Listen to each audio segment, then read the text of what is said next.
All right, so are you ready to unpack this political showdown? We're talking about the first and only presidential debate between Vice President Kamala Harris and former President Donald Trump from the 2024 election. We're going deep on that full debate replay you sent us from ADC News on YouTube, and let me tell you, this thing was a roller coaster.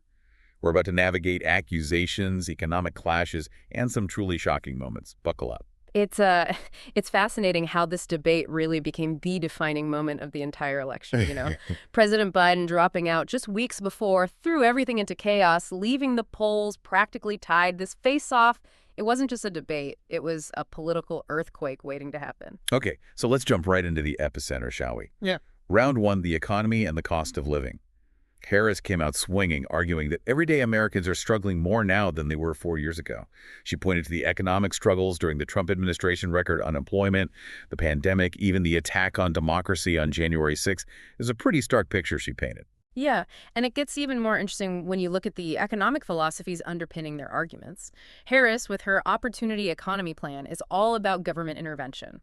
She's proposing things like addressing housing shortages, expanding child tax credits, even tax deductions for small businesses. Yeah. This is classic Keynesian economics, the idea that government spending can stimulate demand and boost the economy, especially during tough times. Right, the very hands-on approach. Trump, on the other hand, stuck to his familiar free market playbook. He claimed he built one of the greatest economies ever, blaming current issues on things like inflation and, you guessed it, immigration. Oh, and of course, he doubled down on his love for tariffs, especially those targeting China. Yeah, the tariffs. Now, tariffs are fascinating. Think of them as taxes on imported goods. The idea is to protect domestic industries from foreign competition, but they can also drive up prices for consumers. Harris really hammered on this point, claiming Trump's tariffs cost families an average of $4,000 a year. Yeah, she really brought the receipts on that one. What makes this even more interesting is that the Biden administration actually kept some of those tariffs in place, which adds another layer of complexity to this economic tug-of-war. That caught my attention, too. It seems like both sides are trying to strike a delicate balance between protecting American jobs and keeping prices down. It makes you wonder, do tariffs really work, or are they just a political football? It's a question worth pondering. Now from the economy, we move to another explosive topic, abortion. Ooh, yeah, this is where things got really heated. Trump proudly talked about his role in overturning Roe v. Wade, emphasizing that abortion is now up to individual states. But then he dropped some pretty intense accusations, claiming Democrats support late-term abortions and even, as he put it, execution after birth. Yeah, that was a pretty shocking statement. It's crucial to clarify that execution after birth is not a medical term and is often used to misrepresent late-term abortion procedures. Harris vehemently refuted these accusations, calling them dangerous and inflammatory. She went on to express concerns about Trump potentially signing a national abortion ban if reelected, highlighting his Project 2025 initiative. This project, championed by conservative groups, aims to drastically restrict abortion access and implement conservative policies across various areas of government. And she really brought home the potential consequences of these policies, sharing stories of women being denied essential miscarriage care because doctors are afraid of legal repercussions. It really paints a picture of the human cost of these political battles. Absolutely. On the other side, Trump used equally strong language, talking about babies being born and then decisions being made about what to do with the baby. This kind of language evokes strong emotions on both sides of the debate, making it even more difficult to find common ground. For sure. For sure. From one fiery issue to another, let's move on to immigration and border security. All right, so Harris took the lead here, criticizing Trump for killing a bipartisan border security bill that she claimed would have addressed issues like fentanyl trafficking. She also threw in a pretty memorable line saying Trump prefers running on a problem instead of actually fixing it. I loved that one. She really knows how to deliver a zinger. Indeed. Of course, Trump countered by pointing to the... Okay, deep breath, everyone, because we're about to relive January 6th and the question of a peaceful transfer of power. All right, so this is where we see Harris drawing on her personal experience. Remember, she was both vice president-elect and an acting senator during the attack on the Capitol. She spoke powerfully about witnessing the events of that day firsthand and the lasting impact it had on law enforcement officers. It was a chilling reminder of that day, especially when she expressed concern about Trump's statements hinting at potential violence if he doesn't like the outcome of the 2024 election. Right, remember his warning about a potential bloodbath? That language is incredibly worrying, especially in our current political climate. And then you have Trump deflecting blame. pointing fingers at Nancy Pelosi and the mayor of Washington, D.C., claiming they rejected his offer of National Guard troops. It's a classic blame game with each side trying to rewrite the narrative of that fateful day. Exactly. So from the chaos of January 6th, we head to another contentious topic, the 2020 election. This is where the debate gets to the heart of truth and accountability in our democracy. The moderator pressed Trump on whether he now acknowledges losing the 2020 election, especially given his recent statements about losing by a whisker and not quite making it. And as you might expect, Trump danced around a direct answer. He denied acknowledging his loss, claimed his previous statements were sarcastic, and continued to allege widespread voter fraud. Of course, it wouldn't be a Trump debate without claims of a rigged election. And then Harris delivered this powerful line. She said, Trump has difficulty processing his loss and emphasized the danger of a president trying to overturn the will of the voters. She was clearly trying to frame this election as a battle for democracy itself. And then the moderator brought up this chilling detail, Trump's recent social media post threatening prosecution and long-term prison sentences for anyone he believes cheated in the 2024 election. This raises serious concerns about voter intimidation and potential abuse of power. Yeah. It's a chilling thought. Okay, I think we need to take a pause here before diving into the next round of topics. This debate is already proving to be a wild ride. Stay tuned for part 2, where we'll unpack even more explosive moments from this historic showdown. Welcome back to our deep dive into this historic debate. As we pick up where we left off, you'll see how this verbal sparring match went global, covering everything from wars to hostages to accusations of sorority parties. Yeah, you heard that right. Okay, I am definitely ready for more. Where do we go from here? From allegations of election interference, the conversation shifted to the ongoing Israel-Hamas war and the hostages being held captive. Harris reiterated her stance that Israel has the right to defend itself, but stressed the importance of adhering to international humanitarian law and protecting innocent civilians. She also pushed for a ceasefire and the release of all hostages, particularly the Americans being held. And Trump. How did he address this incredibly tense situation? Trump took a very different approach. He asserted that the war wouldn't have happened if he were president, and even accused Harris of hating Israel, a claim she vehemently denied. He then went on to make a rather peculiar accusation, claiming Harris had once refused to meet with Benjamin Netanyahu because she was attending a sorority party. Wow, that's quite a leap. Did he offer any evidence to support that claim? Not really. It was just one of those moments where you wonder where the conversation is going. Harris, of course, fired back, accusing Trump of being weak on national security, and even suggesting he admires dictators. It was a pretty dramatic exchange, highlighting the vast differences in their foreign policy approaches. Speaking of foreign policy, let's talk about the other big elephant in the room, the war in Ukraine. All right, this is another area where the candidates' views diverged sharply. Trump, in his typical bold fashion, claimed he could solve the war in 24 hours, citing his close relationships with both Zelensky and Putin. He criticized the amount of U.S. financial aid going to Ukraine, arguing it was time for a negotiated settlement to prevent further loss of life. So basically, he's suggesting he could broker a peace deal through his personal connections and negotiating skills. That's the implication, but he didn't really explain how he would achieve this. Harris, in contrast, argued that Trump would simply give up Ukraine to Russia if given the chance. She made a very bold statement saying, if Donald Trump were president, Putin would be sitting in Kyiv right now. Mic drop moment. It seems like every topic in this debate is a powder keg. And I'm guessing the conversation about the Afghanistan withdrawal was no different. You're right about that. This was another flashpoint in the debate. Harris defended Biden's decision to withdraw from Afghanistan, emphasizing the end of a seemingly endless war and the fact that there are no longer U.S. troops in active combat zones. She pointedly criticized Trump's deal with the Taliban, calling it one of the weakest deals imaginable, and highlighting his decision to bypass the Afghan government in those negotiations. That was a key criticism from many experts at the time, that Trump's direct negotiations with the Taliban undermined the Afghan government and ultimately contributed to the chaotic withdrawal. Exactly. Trump, of course, defended his approach, claiming he was trying to stop the killing of U.S. soldiers, and even boasted about threatening Taliban leader Abdul with dire consequences if any harm came to American troops.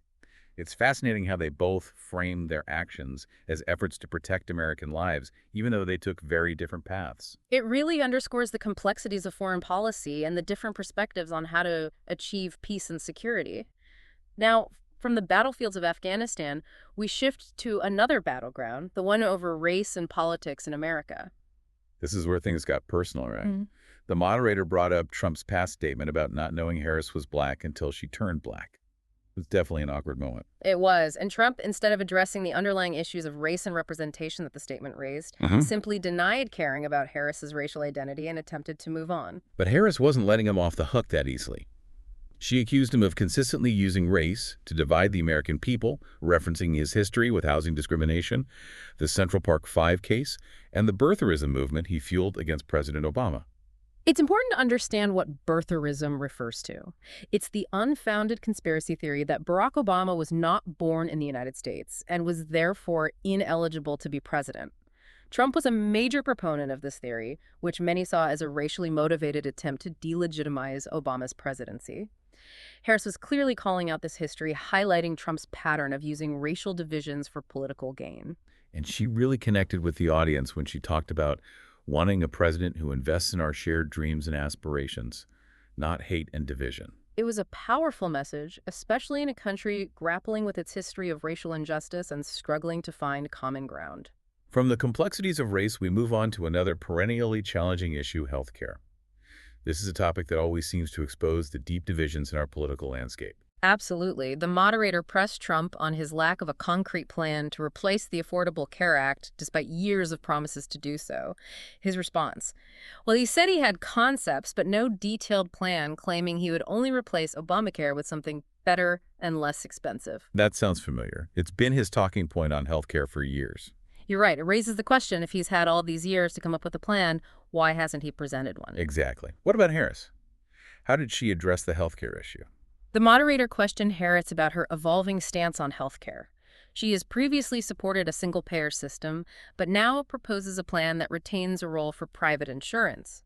Harris defended her position, emphasizing the Affordable Care Act's protections for people with pre-existing conditions. She also highlighted her role in capping insulin costs and lowering prescription drug costs for seniors. So she's trying to strike a balance, appealing to those who want more government involvement in healthcare, while also acknowledging the role of private insurance. It's a tricky balancing act, especially in a country where healthcare is such a politically charged issue. And speaking of politically charged, let's move on to our final battleground in this debate: climate change. This is where you really see the difference between those who accept scientific consensus and those who, well, don't. The moderator challenged Trump on his past statements, dismissing climate change as a hoax. Trump, in typical fashion, avoided a direct answer. Instead, he touted his record on energy production and criticized the Biden administration's policies, claiming they hurt the auto industry and manufacturing jobs. It's a classic tactic appeal to economic anxieties while sidestepping the bigger issue of climate change itself. Exactly. And Harris was quick to call him out on it. She emphasized the reality of climate change and the growing impact of extreme weather events. She outlined her commitment to building a clean energy economy while also acknowledging the need to increase domestic gas production in the short term. It sounds like she's trying to thread the needle, appealing to both environmentalists and those concerned about energy independence. It's a difficult balancing act, and one that reflects the complexities of the climate change issue. Now, before we wrap up part 2, I want to highlight one more thing that stood out to me: the recurring theme of potential global conflict. Oh yeah, Trump mentioned World War III several times throughout the debate. It was almost like he was trying to stoke fear and anxiety. He did seem to be playing on those fears, particularly when discussing the war in Ukraine and criticizing Biden's foreign policy. He implied that Biden's actions were pushing the world closer to a major conflict. But he didn't offer any concrete evidence or analysis to support this claim. It makes you wonder, was he genuinely concerned about the risk of escalation, or was he simply using fear-mongering tactics to attack his opponent? It's a question worth considering, and as we move into the final part of this deep dive, it's important to think about whether either candidate's approach truly addressed the underlying causes of these global conflicts or offered realistic solutions. Stay tuned for part 3, where we'll unpack the closing statements, analyze the key takeaways from this historic debate, and leave you with some final thoughts to ponder. And we're back for the final act of this political drama, the closing statements and some key takeaways from this Harris-Trump debate. This whole thing has felt like watching a high-stakes tennis match with each side volleying accusations and anxieties back and forth. Yeah, it was definitely a battle for the soul of America with two very different visions for the future on display. What struck you most about their closing statements? Well, for me, the stark contrast in their approaches was really driven home in those final moments. Yeah. Trump went full-on America in decline, painting a bleak picture and playing on those familiar themes, economic anxieties, fear of the other, a promise to return to some mythical past greatness. It felt like a greatest hits compilation of his most divisive rhetoric. Yeah, it was a classic appeal to emotion aimed at rallying his base and tapping into that sense of nostalgia for a simpler time. Harris, on the other hand, opted for a message of hope and unity, calling for an end to the chaos and division, emphasizing her commitment to building a future where everyone has a chance to succeed. Right, it felt like she was trying to reach beyond the political tribes, appealing to our shared values and aspirations. There's a clear contrast in style and substance, almost like two different languages being spoken on the same stage. And that, in many ways, reflects the state of our political discourse today. It's not just about different policies, it's about fundamentally different ways of seeing the world and each other. Okay, so beyond the theatrics and the sound bites, what are some key takeaways from this debate? What's the information we should be carrying forward as we head into the final weeks of this election? Well, for me, the most striking takeaway is the sheer depth of the polarization in our country. These candidates weren't just disagreeing on policy details, they were presenting fundamentally different realities. It raises some serious questions about how we can even begin to bridge these divides and find common ground as a nation. Yeah, because at the end of the day, we all have to live together regardless of who wins this election. So what else stood out to you?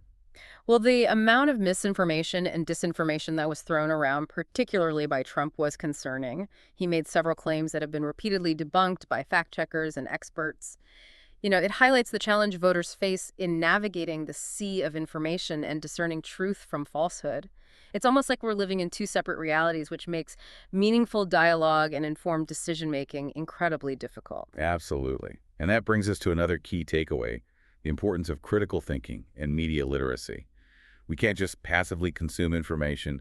We have to actively engage with it, question our assumptions, and seek out reliable sources. Couldn't agree more. And finally, I think this debate highlighted the importance of character and temperament in a leader. Trump's behavior was, well, classic Trump.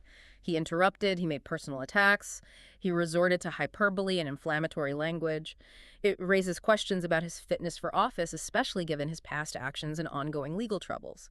Harris, while not always perfect, maintained a more presidential demeanor throughout the debate, projecting an image of competence and composure.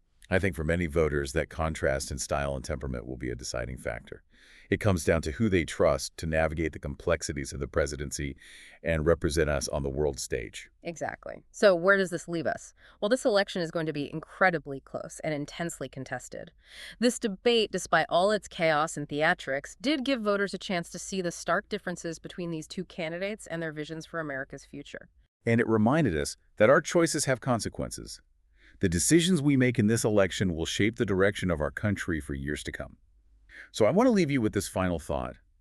Both candidates touched on the threat of World War III, painting a picture of a world on the brink. But did either of them offer realistic solutions to these global challenges? Or were they simply using fear as a political weapon? That's something I want you to think about as you weigh your options in this election. We can't afford to be complacent. We have to be informed, engaged, and willing to hold our leaders accountable. Wise words. And remember, even in the face of division and uncertainty, we have the power to shape our future. Stay curious, stay informed, and stay hopeful. That's a wrap on our deep dive into this historic debate. Go forth and make informed decisions, everyone.